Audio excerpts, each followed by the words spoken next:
My self Shantanu Singh from IIT BHU। Welcome to Mahamana academy.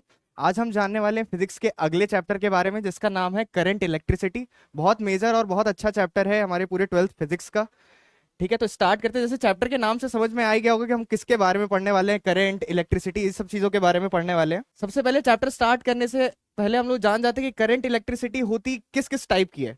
तो majorly हमारे पास दो टाइप की करंट इलेक्ट्रिसिटी होती है। जैसे लिखा हुआ है, there are mainly two types of current and they are direct current and alternating current. Direct current को हम डीसी भी बोलते हैं और अल्टरनेटिंग करंट को हम एसी बोलते हैं।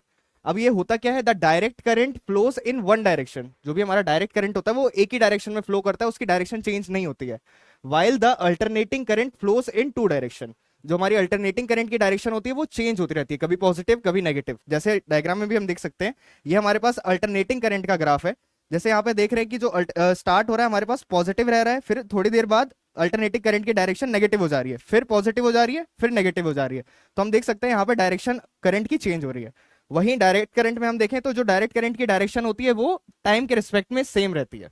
तो अब अल्टरनेटिंग करंट के बारे में बेसिक चीजें जान गए क्या, कि जो उसकी डायरेक्शन होती है वो चेंज होती रहती है, कभी पॉजिटिव कभी नेगेटिव। उसके बारे में थोड़ी और चीजें जान लेते हैं। जैसे सबसे पहला पॉइंट हमें क्या पता चला कि the direction of alternating current changes continuously. ठीक है, डायरेक्शन चेंज होती है ये भी हमें पता है। और जो हमने अभी ग्राफ देखा था, ग्राफ कैसा था हमारा कुछ, तो ये ग्राफ को देख के क्या याद आ रहा है, ये हमारे पास साइन साइन थीटा का ग्राफ होता है, वो हमारा ऐसा दिखता है। तो इससे हम क्या कह सकते हैं, अल्टरनेटिंग करंट फॉलोस साइनोसुडल कर्व।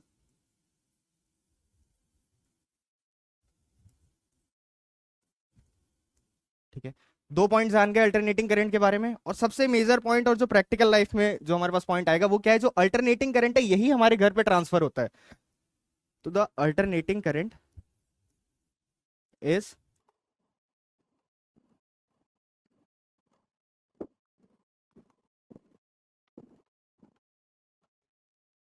तो क्या पॉइंट लिखा हुआ, the alternating current is transferred और used in most of the household appliances. जो हमारे हाउस होल्ड अप्लायंसेस जो यूज होते हैं, जैसे फ्रिज हो गया, कूलर हो गया, या मेनली जो हमारे पास सॉकेट रहता है उसमें जो करंट आता है वो अल्टरनेटिंग करंट ही आता है, वो डायरेक्ट करंट नहीं होता हमारे पास, वो अल्टरनेटिंग करंट होता है।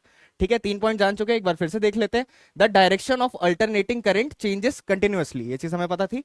और जो ये ग्राफ जो बनता है अल्टरनेटिंग करंट का, वो कैसा ग्राफ होता है, अल्टरनेटिंग करंट फॉलोज साइनोसुडल कर्व। इस कर्व को साइनोसुडल कर्व बोला जाता है। और the alternating current is the current जो हमारे हाउस होल्ड में आता है, ये चीज हमको पता चल गई। नेक्स्ट चलते हैं, डायरेक्ट करंट के बारे में जान लेते हैं। जैसे अल्टरनेटिंग करंट की डायरेक्शन चेंज होते रह रही थी पर यूनिट टाइम में, वैसे ही हमें यह भी पता था कि direct current does not changes its direction.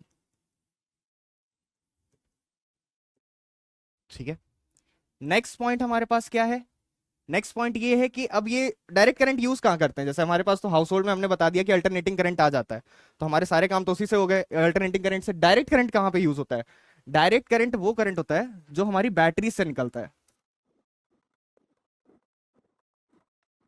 Batteries जैसे क्या कहते हैं, सेल हो गया हमारा, या कोई भी जो इन्वर्टर में बैटरी लगती है उसमें से जो करंट आता है वो हमारे पास होता है डायरेक्ट करंट। ये चीज याद रखिएगा। अब जो हमारा चैप्टर का नाम था करंट इलेक्ट्रिसिटी, अब उसके बारे में जान लेते हैं कि करंट करंट इलेक्ट्रिसिटी होता क्या है। The electricity due to flow of electron is called current electricity. अब जान चुके हैं, ये हमने क्या कहते हैं करंट के बारे में बचपन में डेफिनेशन पढ़ी थी कि the flow of electron is called, क्या कहते करंट बोला जाता था। ठीक है, तो वैसे यहां पर क्या है, the electricity due to flow of electron is called current electricity. मान लेते हैं हमारे पास ये एक वायर है, इसमें बहुत सारे इलेक्ट्रॉन्स हैं, ये अपना एक मोशन कर रहे होते हैं। जब इसको हम वायर को किसी एक बैटरी से कनेक्ट कर देते हैं तो क्या होता है, कनेक्ट करने के बाद जैसे यहां पर देख सकते हैं कि रैंडमली मोशन हो रहा है, एक इलेक्ट्रॉन इधर जा रहा है, एक ऊपर जा रहा है, एक नीचे जा रहा है, एक इधर जा रहा है। तो ये सारे एक लाइन में मूव करने लगते हैं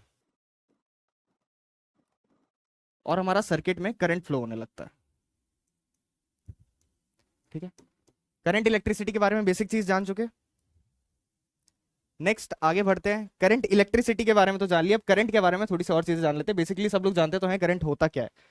जैसे यहाँ पे डेफिनेशन लिखी हुई, the rate of flow of electric charge through any cross section area of conductor is known as electric current. अब इसका मतलब क्या हुआ, मान लेते हैं हमारे पास एक पूरा वायर दिया हुआ है, उसको अगर हम कट करेंगे तो बीच में अगर हमको ये ऐसा क्रॉस सेक्शनल एरिया दिखेगा, इसमें से कितने चार्ज पास कर रहे हैं पर यूनिट टाइम, उसको बोला जाता है इलेक्ट्रिक करंट। जैसे यहाँ पे डायग्राम में भी देख सकते हैं, ये हमारे पास एक वायर गिवन है, इसका एक क्रॉस सेक्शनल एरिया, यहाँ पे एक क्रॉस सेक्शनल एरिया मार्क्ड है। अब इसमें से कितने चार्ज पास हो रहे हैं और कितने टाइम में पास हो रहे हैं, इन दोनों को अगर हम डिवाइड करते हैं तो हमारे पास करंट की वैल्यू आ जाती है। तो यहां से हमें क्या पता चला, I is equals to charge per unit time. ये हमारे पास करंट का फॉर्मूला आ गया। ठीक है, अब इसकी एसआई यूनिट क्या होती है, एसआई यूनिट इसकी होती है एम्पियर, और इसको डिनोट किया जाता है ए से। ठीक है, नेक्स्ट पॉइंट इसी के अंदर होता है कि it is a scalar quantity, it is a scalar quantity. अब स्केलर क्वांटिटी के बारे में हम लोग क्या जानते हैं कि कोई भी ऐसी क्वांटिटी है जिसके पास सिर्फ और सिर्फ मैग्नीट्यूड हो लेकिन डायरेक्शन ना हो। लेकिन ये तो थोड़ी कंट्रोवर्शियल बात होगी कि जैसे हम बता रहे हैं कि करंट फ्लो करता है, इस इधर से इधर फ्लो कर रहा है, डायरेक्शन तो हम लोग बता ही रहे हैं, तो डायरेक्शन भी हो गया, उसके पास मैग्नीट्यूड भी हो गया, लेकिन तब भी ये वेक्टर क्वांटिटी नहीं है। तो इसका एक रीजन है कि जो वेक्टर क्वांटिटी होता है,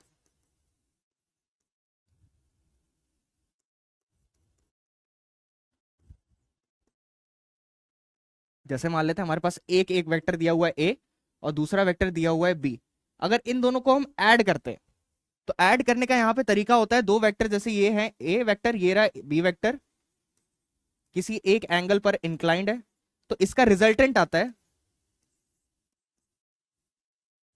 तो उसको हम लोग कैसे लिखते हैं, रिजल्टेंट वेक्टर अंडर रूट में A square plus B square plus 2ab magnitude of A and B cos theta. ये हमारे पास तरीका होता है वेक्टर का एडिशन का, वेक्टर क्वांटिटी जो दो दी हुई है हमें ए और बी, इन दोनों को ऐड करने का तरीका हमारा ये होता है, रिजल्टेंट आता है। लेकिन ये चीज फॉलो नहीं करती है करंट के केस में।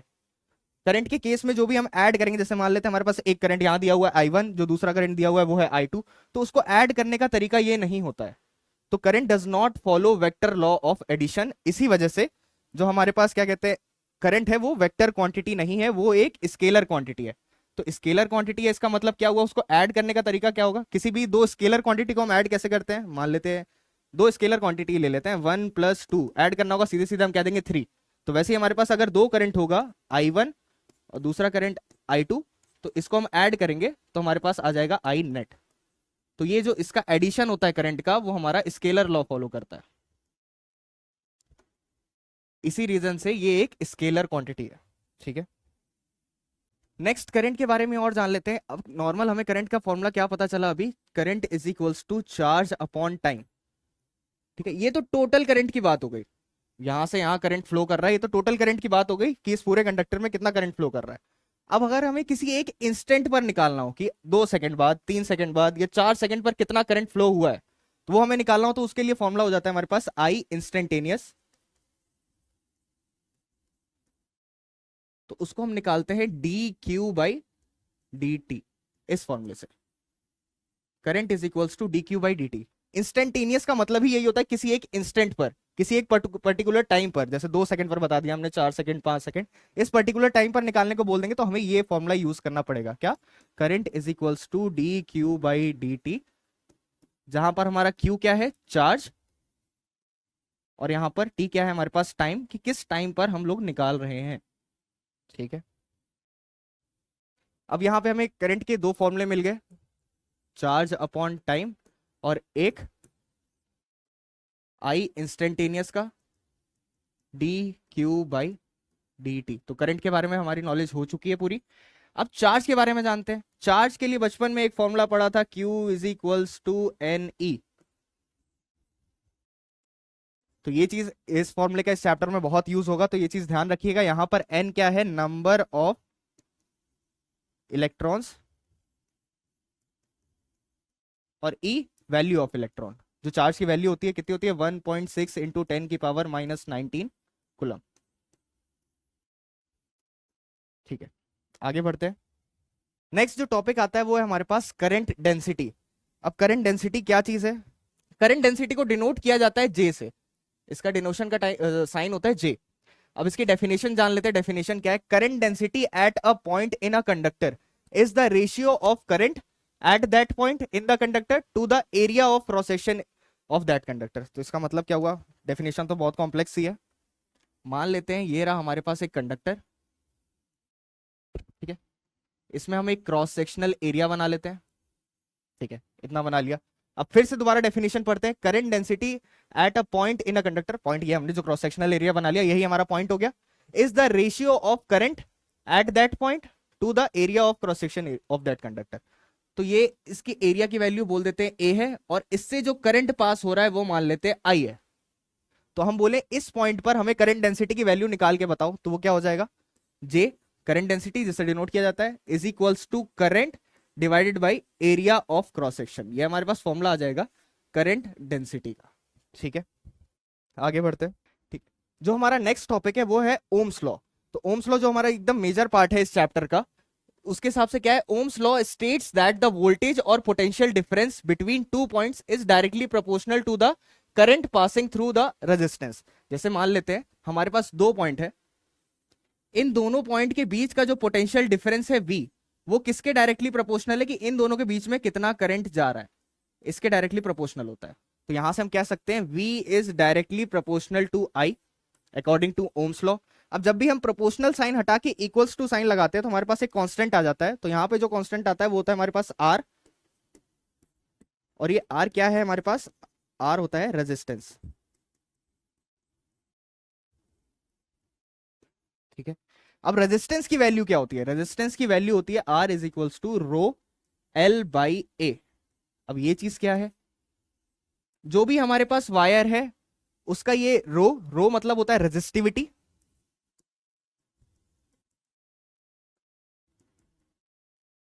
और L होता है हमारे पास लेंथ, और A होता है हमारे पास एरिया। तो ये हमारे पास फॉर्मूला आता है रेजिस्टेंस का। अब यहां पर देख सकते हैं कि जो हमें फॉर्मूला दिया हुआ है V is equals to I R, इसको देख के लगता है कि जो रेजिस्टेंस है वो हमारा वोल्टेज और करंट पे डिपेंड कर रहा है। जैसे मान लो अगर हम वोल्टेज की वैल्यू बढ़ाएं तो रेजिस्टेंस की वैल्यू बढ़ेगी, या अगर हम रेजिस्टेंस की वैल्यू कम करें तो वोल्टेज की वैल्यू कम हो जाएगी। लेकिन ऐसा नहीं होता है। जो हमारा रेजिस्टेंस होता है वो वोल्टेज और करंट पे डिपेंड नहीं करता है। तो इसको लिख लेते हैं लैंग्वेज में, resistance does not depends on voltage and current. तो अब ये वोल्टेज और करंट पे डिपेंड ही नहीं कर रहा है, तो ये किस चीज पे डिपेंड कर रहा है? इसकी वैल्यू आ कहां से रही है? तो इसकी वैल्यू आती है resistance depends on the shape, size, या पर्टिकुलरली कह सकते हैं डायमेंशन ऑफ वायर। तो रेजिस्टेंस जो हमारा है वो किस किस चीजों पर डिपेंड कर रहा है? शेप, साइज या डायमेंशन, जो वायर की डायमेंशन है उस पर डिपेंड कर रहा है। तो इससे हम क्या कह सकते हैं? Resistance is a materials property.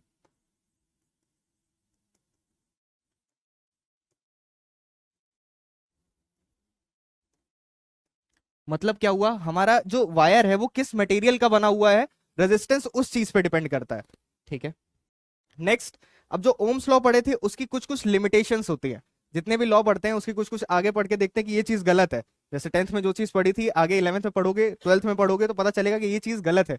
कहाँ कहाँ किस किस पॉइंट पर गलत है वो जानते हैं। Ohm's law, Ohm's law is not applicable for unilateral networks. अब ये यूनिलैटरल नेटवर्क्स क्या होता है? लिखा हुआ है unilateral networks allow current to flow in one direction. नाम से ही समझ में आ रहा है कि यूनिलैटरल नेटवर्क, यूनि का मतलब तुम्हारा वन होता है। तो यूनिलैटरल नेटवर्क्स करता क्या है कि करंट को बोल देता है कि तुम एक ही डायरेक्शन में फ्लो करो। तो ऐसे नेटवर्क में क्या क्या होता है कि जो वो बोल देता है करंट को तुम एक ही डायरेक्शन में फ्लो हो जाओ? तो वो होता है डायोड या ट्रांजिस्टर। मान लेते हैं हमारे पास किसी एक सर्किट में डायोड लगा हो या ट्रांजिस्टर लगा हो, तो इस केस में मान लेते हैं हमारे पास सर्किट है, तो इस केस में जो करंट फ्लो होगा वो ओम्स लॉ को वैलिड नहीं मानता है। ठीक है, नेक्स्ट जो हमारे पास लिमिटेशन आ जाती है वो ये है कि V ceases voltage ceases to be proportional to current. अब इसका मतलब क्या है, छोटी सी लाइन है लेकिन मतलब क्या है इसका। जैसे ओम्स लॉ के हिसाब से हमें पता था कि voltage is directly proportional to current, ये चीज हमें पता था। लेकिन यहां पर जो लिखा हुआ है V ceases to be proportional to current, मतलब वोल्टेज कभी कभी करंट के प्रोपोर्शनल नहीं होता है। अब वो किस किस केस में, जैसे अगर हम ग्राफ बनाएं वोल्टेज वर्सेस करंट का, तो वो तो प्रोपोर्शनल है, तो प्रोपोर्शनल का ग्राफ ऐसा बनता है। लेकिन अगर हम टेम्परेचर को बढ़ा दें, टेम्परेचर को बढ़ा दें, तो क्या होगा, ये ग्राफ हमारा कैसा दिखने लगता है फिर। ये थी हमारी प्रोपोर्शनल वाली लाइन, तो जो हमारा ये स्टार्टिंग में तो प्रोपोर्शनल रहता है लेकिन एंड में आते आते ये ग्राफ बेंड कर जाता है। तो यहां से देख के हम कह सकते हैं कि जो वोल्टेज है वो तुम्हारा करंट के प्रोपोर्शनल नहीं रह जाता है। किस केस में, जब हम टेम्परेचर को बढ़ा देंगे। तो यहां पर इस केस में ओम्स लॉ वैलिड नहीं रहता है। ठीक है, नेक्स्ट पॉइंट की तरफ बढ़ते हैं। नेक्स्ट पॉइंट है हमारे पास, the relation between voltage and current depends on sign of voltage. तो हमने क्या डायरेक्टली ओम्स लॉ क्या सीधे सीधे बोल देता है कि voltage is directly proportional to current, लेकिन ऐसा हर टाइम पे नहीं होता है। यहां पर जो वोल्टेज का साइन होता है, कभी पॉजिटिव हो गया या नेगेटिव हो गया, तो उस पर जो तुम्हारा प्रोपोर्शनैलिटी है वो चेंज हो जाती है। ठीक है, नेक्स्ट लिमिटेशन क्या है, the relation between voltage and current is not unique. जैसे हमने सिर्फ एक रिलेशनशिप बताया वोल्टेज और करंट के बीच में कि voltage is directly proportional to current, लेकिन ऐसा हमेशा वैलिड नहीं होता है। सिर्फ यही एक रिलेशन नहीं है, ऐसे बहुत सारे रिलेशन है। तो इस ये सारे लिमिटेशंस हो गए हमारे ओम्स लॉ के। ठीक है, आगे बढ़ते हैं। नोट, बहुत मेजर नोट है, 500 रुपए का नोट चिपका लो यहाँ पे। ठीक, अब नोट के हिसाब से क्या है, 2 पॉइंट्स दिए हुए हैं कि area under current time graph, जो हम ग्राफ बना रहे हैं उसमें किस किस का वर्सेस करंट वर्सेस टाइम का ग्राफ बना रहे हैं, तो उस ग्राफ का जो हम एरिया कैलकुलेट करेंगे तो वो हमें क्या दे देगा, चार्ज की वैल्यू दे देगा। जैसे मान लो हमारे पास ये ग्राफ है, कुछ भी वैल्यू मान लो, जैसे ये ग्राफ है, तो इस ग्राफ का जो अगर हम एरिया कैलकुलेट करेंगे, ये है हमारे पास इस ग्राफ का एरिया, तो जो ये एरिया होगी वो किसकी वैल्यू हो जाएगी, चार्ज की वैल्यू हो जाएगी। ठीक है, ये चीज याद रखना। नेक्स्ट पॉइंट जो है हमारे पास, slope of charge time graph. ये तो हमारे पास क्या था, करंट वर्सेस टाइम का ग्राफ था। अगर हम ग्राफ बनाएं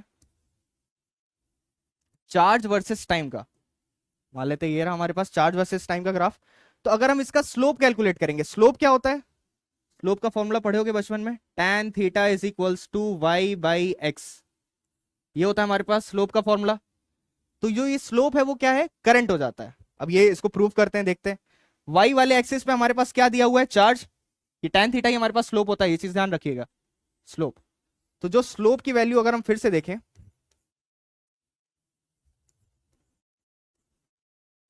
तो स्लोप का फॉर्मूला क्या दिया हुआ है, y बाई एक्स। तो y एक्सिस पे हमें क्या दिया हुआ है, चार्ज, और x एक्सिस पे हमें क्या दिया हुआ है, टाइम।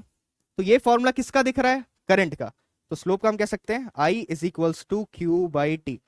तो अगर हम चार्ज वर्सेस टाइम ग्राफ का हम स्लोप निकालेंगे तो हमारे पास क्या आ जाएगा, करंट आ जाएगा। ये दो चीजें बहुत अच्छे से ध्यान रखिएगा। ठीक है, आगे बढ़ते हैं।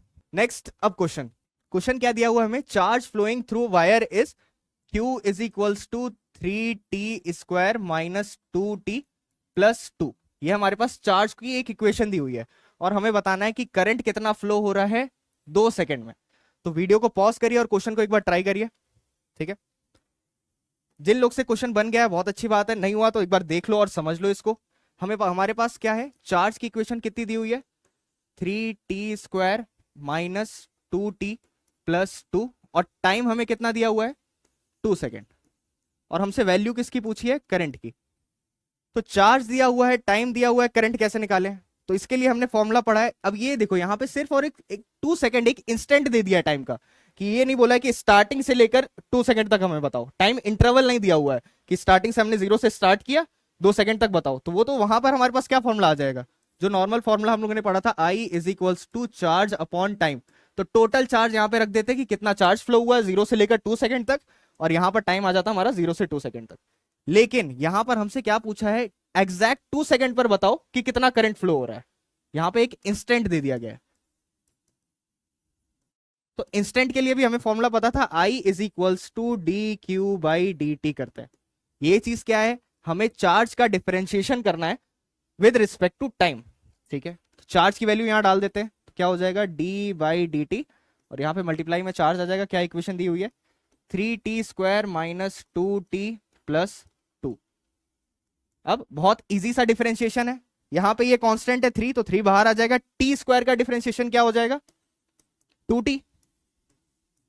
अब आ जाते हैं नेक्स्ट वाले टर्म पे, माइनस 2t दिया हुआ है, तो माइनस साइन बाहर आ जाएगा हमारे पास, और 2 एक कांस्टेंट है तो 2 भी बाहर आ जाएगा। अब t का डिफरेंशिएशन करेंगे तो क्या हो जाएगा, dt बाई dt तुम्हारा 1 हो जाएगा। अब यहां पर सिर्फ और सिर्फ एक कांस्टेंट दिया हुआ है, तो ये चीज पता होगी कि कांस्टेंट का अगर डिफरेंशिएशन करते हैं तो वो आ जाता है 0, तो यहां पे हो जाएगा तुम्हारे पास 0। तो अगर इसको कैलकुलेट करेंगे तो हमारे पास कितना आ गया, 6t माइनस 2। ठीक है, टाइम की वैल्यू हमें क्वेश्चन में दी हुई है, कितनी है, 2 सेकेंड, तो टाइम की वैल्यू डाल देते हैं, 6 इंटू 2 माइनस 2, तो ये हमारे पास क्या आ जाएगा, 12 माइनस 2 इज इक्वल्स टू 10। अब सिर्फ 10 तक नहीं छोड़ सकते, जब भी क्वेश्चन सॉल्व करें आप क्या कहते हैं, क्वेश्चन सॉल्व करें तो हमेशा यूनिट डाल दें, इसकी आदत डालनी पड़ेगी। बच्चे क्या करते हैं कि सिर्फ और सिर्फ मैग्नीट्यूड देके छोड़ देते हैं, उसकी यूनिट नहीं डालते, तो यहां पर एम्पलीट्यूड लिख देना जरूर से। ठीक है, आगे बढ़ते हैं। Next question, find charge if current की इक्वेशन दी हुई है, फ्लो इन 2 सेकेंड। 2 सेकेंड में तुम्हें बताना है कि कितना चार्ज फ्लो हो रहा है और करंट की वैल्यू दी हुई है। फिर से वीडियो को पॉज करिए और क्वेश्चन को ट्राई करिए एक बार। बढ़ते क्वेश्चन के सॉल्यूशन की तरफ, तो हमें क्या दिया हुआ है क्वेश्चन में, करंट की इक्वेशन दी हुई है, क्या है इक्वेशन, 3 माइनस टी एम्पियर, और हमें क्या दिया हुआ है, टाइम दिया हुआ है, टाइम कितना है, 2 सेकेंड। हमसे पूछा है कि चार्ज कितना फ्लो किया ये बता दो, तो यहां पे कौन सा फॉर्मूला लगाया जाए, वही सेम फॉर्मूला लगेगा। यहां पर भी एक टाइम एक इंस्टेंट पे दिया हुआ है, तो यहां पर क्या हो जाएगा, I is equals to D Q by D T.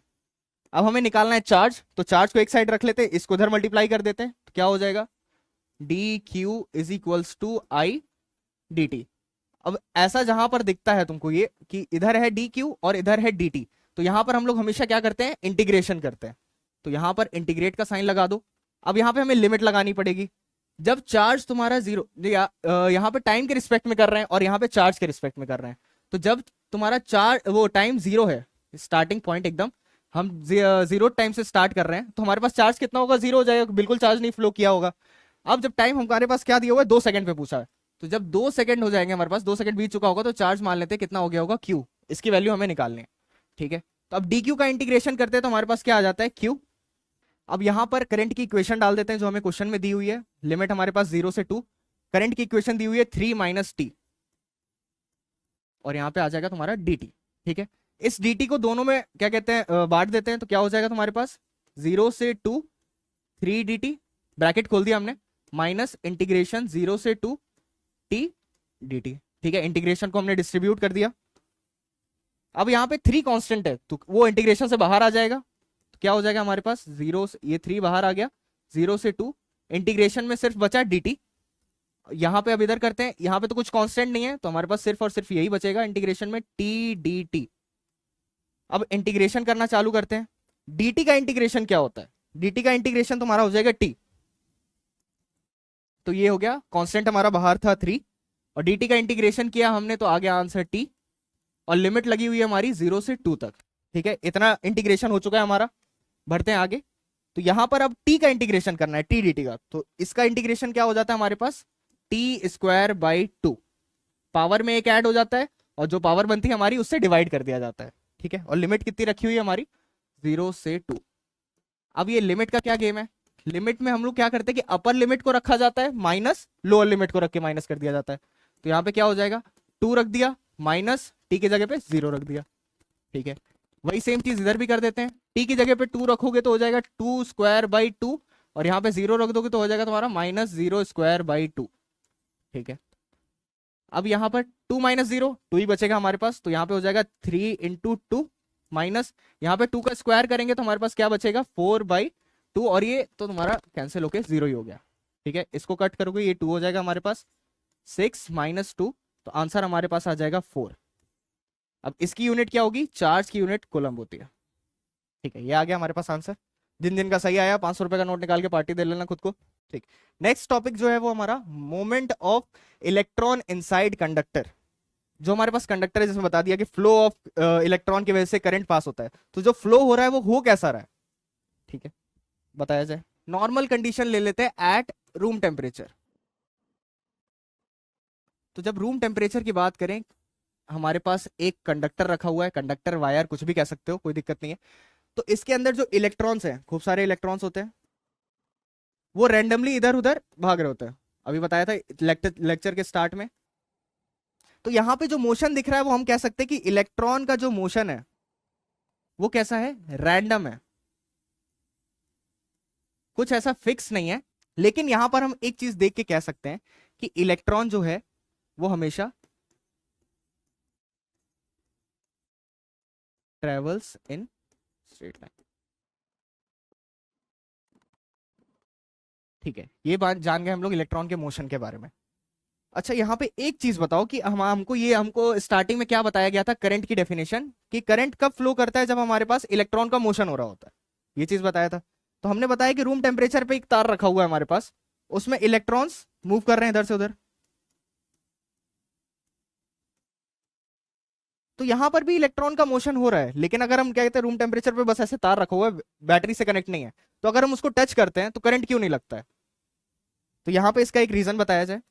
अगर तुम एक कंडक्टर को विदाउट बैटरी से कनेक्ट किए हुए रखे हुए हो, तो जो इलेक्ट्रॉन का मोशन होता है वो रैंडम होता है। ये चीज हमें पता चल चुकी है कि इलेक्ट्रॉन किसी भी डायरेक्शन में फ्लो कर रहे होते हैं। तो वहां पे पूरे जो कंडक्टर के अंदर एक इलेक्ट्रॉन मान लेते हैं जो तुम्हारा ऊपर की डायरेक्शन में जा रहा होगा।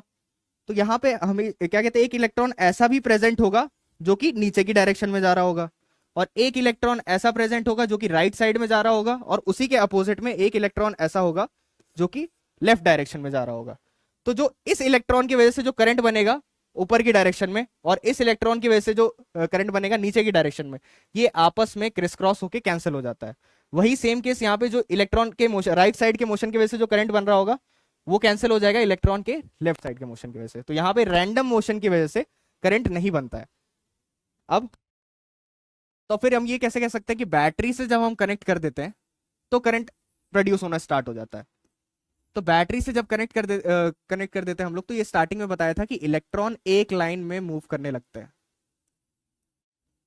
तो जब इलेक्ट्रॉन एक लाइन में मूव करेंगे तो उनका कैंसिल करने के लिए उनके अपोजिट डायरेक्शन में कोई इलेक्ट्रॉन नहीं बचेगा, तो इसीलिए यहां पर करंट प्रोड्यूस हो जाता है।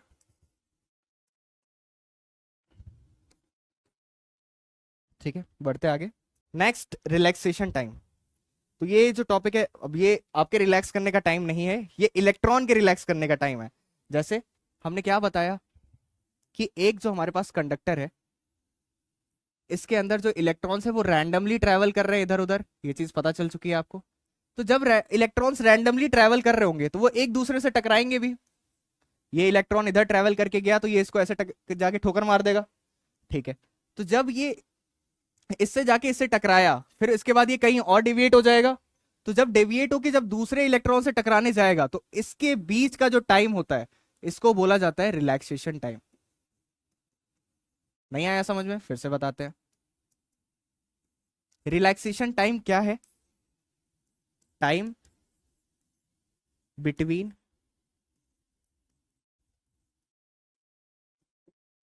टू सक्सेसिव कोलिजन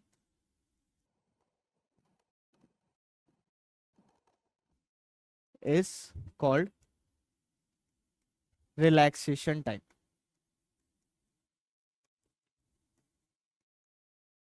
ठीक है, इसको फिर से एक्सप्लेन किया जाए। मान लेते हैं हमारे इलेक्ट्रॉन्स रैंडम मोशन कर रहे हैं, तो एक इलेक्ट्रॉन ये रहा, एक इलेक्ट्रॉन ये रहा, ये जाके इसको ऐसे ठोकर मारेगा, फिर इसके बाद ये बाउंस बैक करेगा।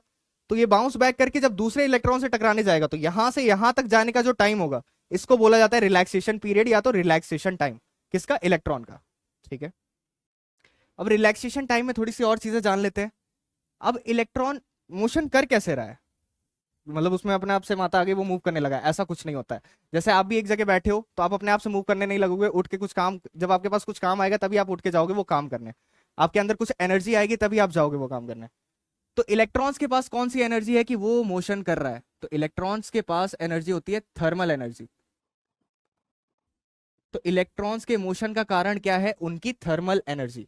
ठीक है, अब मोशन के पास आ गए हम लोग। तो मोशन के अंदर हम लोग क्या करते हैं? फोर्स, एक्सेलरेशन, ये सब चीजें निकालते हैं। तो यहां पे निकालते हैं कि जो इलेक्ट्रॉन मूव कर रहा है वो कितने एक्सेलरेशन से मूव कर रहा है।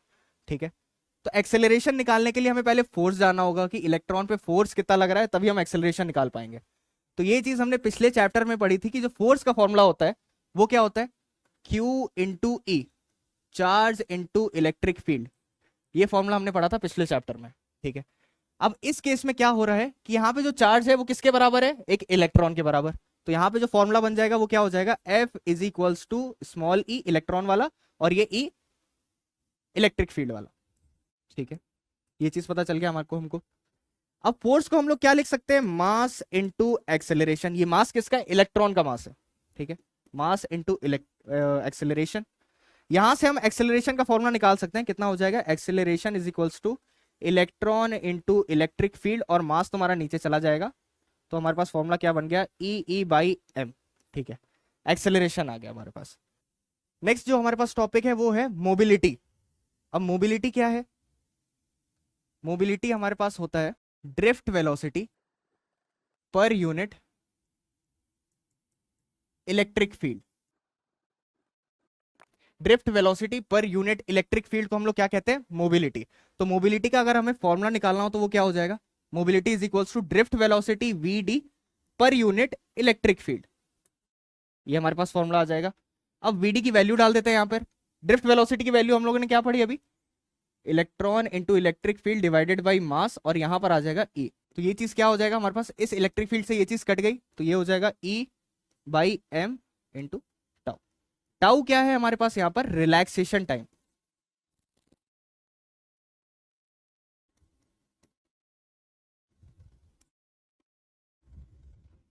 ठीक है, ये हमारे पास मोबिलिटी का इक्वेशन आ गया। फिर से लिख लेते हैं, ई बाई एम इंटू टाउ। ठीक है, आगे बढ़ते हैं। नेक्स्ट हमारे पास क्वेश्चन आ जाता है, find approximate total distance travelled by electron in time t दिया हुआ है हमको। It's displacement is 1 metre.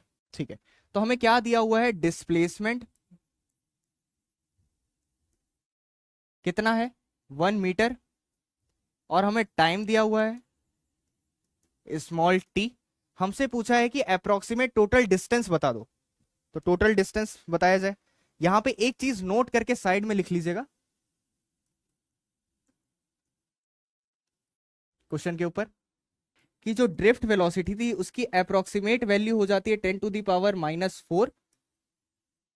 ये हमारे पास क्या है? वेलोसिटी है। किसकी? इलेक्ट्रॉन की। ठीक है, ये तो वेलोसिटी की बात हो गई। अगर हम बोले स्पीड कितनी है इलेक्ट्रॉन की, तो स्पीड की जो अप्रोक्सीमेट वैल्यू होती है वो हो जाती है हमारे पास 10⁵ मीटर पर सेकेंड। ठीक है, ये दोनों चीज ब्रैकेट में बंद करके नोट करके ऊपर लिख लीजिएगा। ठीक है, बढ़ते हैं फिर से इस क्वेश्चन की तरफ। हमें क्वेश्चन में क्या दिया हुआ है? डिस्प्लेसमेंट कितनी है? 1 मीटर। टाइम दिया हुआ है टी। तो हमें बताना है टोटल डिस्टेंस कितना ट्रेवल किया इलेक्ट्रॉन ने। ठीक है, तो हमें पता है जो डिस्टेंस होता है उसका फॉर्मूला क्या होता है? Speed into time. ठीक है, और जो डिस्प्लेसमेंट होती है उसका फॉर्मूला क्या होता है? वेलोसिटी मल्टीप्लाई में टाइम। ठीक है, तो हमें निकालना क्या है? हमें डिस्टेंस निकालना है, और हमें दिया क्या हुआ है? डिस्प्लेसमेंट। डिस्प्लेसमेंट की वैल्यू कितनी दी हुई है? 1। और ये वेलोसिटी, वेलोसिटी क्या है यहां पर? ये ड्रिफ्ट वेलोसिटी है, और टाइम हमें टी दिया हुआ है। ठीक है, अब ड्रिफ्ट वेलोसिटी की अप्रोक्सीमेट वैल्यू कितनी हो गई हमारे पास? 10⁻⁻⁴। तो यहां हो जाएगी 10⁻⁻⁴, मल्टीप्लाई में हो गया टी। तो यहां से हम टी की वैल्यू निकाल सकते हैं। इसको यहां पे डिवाइड कर देते तो कितना हो जाएगा? 1/10⁻⁻⁴, और इसको ऊपर भेजेंगे तो हो जाएगा 10⁻⁴। ये हमारे पास आ गई टाइम की वैल्यू। अब हमसे पूछा था डिस्टेंस। ठीक है, तो डिस्टेंस के लिए क्या फॉर्मूला है हमारे पास? Speed into time. तो इलेक्ट्रॉन की स्पीड कितनी होती है हमने बता दी अभी, 10⁵, और टाइम हमने निकाल लिया कितना है? 10⁴। तो यहां से हमारे पास डिस्टेंस आ जाएगा 10⁹ मीटर। ठीक, ये हमारे पास हो जाएगा आंसर इसका। बढ़ते हैं आगे। नेक्स्ट टॉपिक जो है वो हमारे पास क्या है, relation between current and drift velocity. हमें क्या है यहाँ पे करंट और ड्रिफ्ट वेलोसिटी के बीच में एक इक्वेशन निकालना है, डिराइव करना है। ठीक है, देखते हैं इसको। अब यहां पर सबसे पहले हम बना लेते हैं एक कंडक्टर। ठीक है, अब इस कंडक्टर का हम एक क्रॉस सेक्शनल एरिया कट कर लेते हैं, जिसके ऊपर हम इस क्या कहते हैं फॉर्मूले को डिराइव करेंगे। ये रहा हमारे पास एक क्रॉस सेक्शनल एरिया। ठीक है, अब यहां पर पहला टर्म आता है हमारे पास एन। एन की वैल्यू क्या होती है, number of electron per unit volume. Per unit volume. ठीक है, एन की वैल्यू याद रखिए क्या है, number of electron per unit volume. एक यूनिट वॉल्यूम में कितना इलेक्ट्रॉन है उसको हम डिनोट करेंगे एन से। ठीक है, नेक्स्ट बढ़ते हैं कि जो हमारे पास ये यहां पर जो इलेक्ट्रॉन्स फ्लो कर रहे होंगे वो किस वेलोसिटी से फ्लो कर रहे होंगे, हमें पता है ड्रिफ्ट वेलोसिटी से फ्लो कर रहे होंगे। तो जो हमने ये क्रॉस सेक्शनल एरिया काटा है तो इसकी हमें ये लेंथ बतानी है, लेंथ कितनी है। तो इसको निकालने के लिए यहां पर हमने टाइम मान लिया कितना है, 1 सेकेंड। ठीक है, तो ये क्या है, यहां पर ये हमें डिस्टेंस है, लेंथ क्या है, डिस्टेंस ही है। तो डिस्टेंस का फॉर्मूला क्या होता है, और इलेक्ट्रॉन कितनी स्पीड से मूव कर रहे हैं हमें पता है, वीडी से मूव कर रहे हैं। तो यहां पे हो जाएगा वीडी, और टाइम कितना है हमने बता दिया 1 सेकेंड। तो ये डिस्टेंस की वैल्यू कितनी आ गई, वीडी के बराबर। मतलब जो हमने ये क्रॉस सेक्शनल एरिया काटा है वो कितने लेंथ का है, वीडी लेंथ का है। ठीक है, अब इस जो क्रॉस सेक्शनल एरिया है, यहां से इसको क्रॉस सेक्शनल एरिया एरिया दिख रहा है। अगर इसको हम 3D में इमेजिन करेंगे तो हमने एक छोटा सा सिलेंडर काट लिया है। ठीक है, तो वो 3D में आ गया, इसको अब उस छोटे से सिलेंडर का हम वॉल्यूम निकालते हैं। ठीक है, तो वॉल्यूम का बेसिक फॉर्मूला हमें सबसे पहले क्या पता है, length into breadth into height. ये चीज तो हमें पता है। अब यहां पे हम कह सकते हैं ब्रेथ इनटू हाइट को हम एरिया बोल सकते हैं। ठीक है, बोल सकते हैं, कोई दिक्कत नहीं है। तो यहां पे हमारे पास फॉर्मूला क्या हो जाएगा, लेंथ इनटू एरिया। ठीक है, तो जो हमने ये क्रॉस सेक्शनल वॉल्यूम जो काटा था या एरिया काटा था, इसका मान लेते हैं क्रॉस सेक्शनल एरिया कितना है, ए। ठीक है, तो यहां पे हमारे पास हो गया लेंथ इनटू ए। अब ये लेंथ की वैल्यू हमने निकाल ली थी, किसके बराबर आ रही है, वीडी के बराबर। तो यहां पे वॉल्यूम क्या हो जाएगा, volume is equals to length की जगह पर वैल्यू पुट कर देते हैं वी डी इंटू ए। ठीक है, ये वॉल्यूम आ गया हमारे पास। ये वॉल्यूम किसका आया, जो हमने यहाँ पर ये कंडक्टर का एक पार्ट कट किया था उसका। ठीक है, अब हमें ये चीज पता है कि एन क्या है, number of electron per unit volume. एक यूनिट वॉल्यूम में कितने इलेक्ट्रॉन फ्लो कर रहे हैं, एन। तो हमें बताना है कि जो ये हमने पार्ट कट किया है इतने वॉल्यूम में कितने इलेक्ट्रॉन होंगे। तो उसके लिए हम क्या कह सकते हैं, number of volume, sorry number of electron in above volume, वो किसके बराबर हो जाएगा, एन मल्टीप्लाइड में जितनी वॉल्यूम दी हुई है हमको, किसके बराबर है, वी डी इंटू ए। ठीक है, तो हमारे पास नंबर ऑफ इलेक्ट्रॉन्स आ गए। ठीक है, आगे बढ़ते हैं। तो जो हमारे पास ये कंडक्टर था और यहां पे हमने एक पार्ट कट किया था, इतने वॉल्यूम में हमारे पास नंबर ऑफ इलेक्ट्रॉन्स आ गए। नंबर ऑफ इलेक्ट्रॉन्स वो किसके बराबर है, एन ए वी डी। ठीक है, अब नंबर ऑफ इलेक्ट्रॉन से हम लोग क्या चीजें निकाल सकते हैं, नंबर ऑफ इलेक्ट्रॉन से हम निकाल सकते हैं चार्ज। चार्ज का फॉर्मूला भी बताया था, इलेक्ट्रॉन्स के टर्म्स में क्या हो जाता है, एन इंटू ई। ठीक, यहां पर एन की वैल्यू हमें गिवन है, कितना, नंबर ऑफ इलेक्ट्रॉन्स, कितने इलेक्ट्रॉन्स हमारे पास, ये वैल्यू दी हुई है, तो वो हो जाएगा, यहां पे पुट कर देते हैं N A V D multiply में ई। तो ये हमारे पास आ जाएगा चार्ज। तो चार्ज की वैल्यू क्या आ गई, N E A V D. तो ये रिलेशन अभी आया किसके किसके बीच में, चार्ज और ड्रिफ्ट वेलोसिटी के बीच में।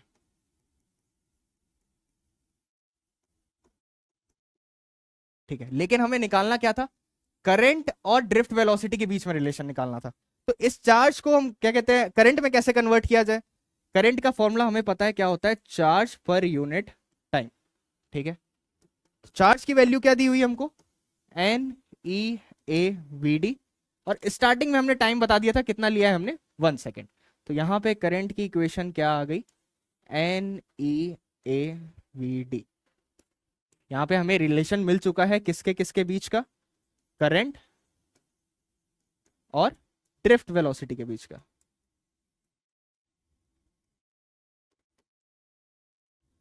ठीक, ठीक है, बहुत सारे फॉर्मुलेस जान चुके हैं हम लोग, क्या कहते हैं, ओम्स लॉ के अंडर। नेक्स्ट जो टॉपिक है हमारा, सम मोर फॉर्मूलास ऑफ ओम्स लॉ।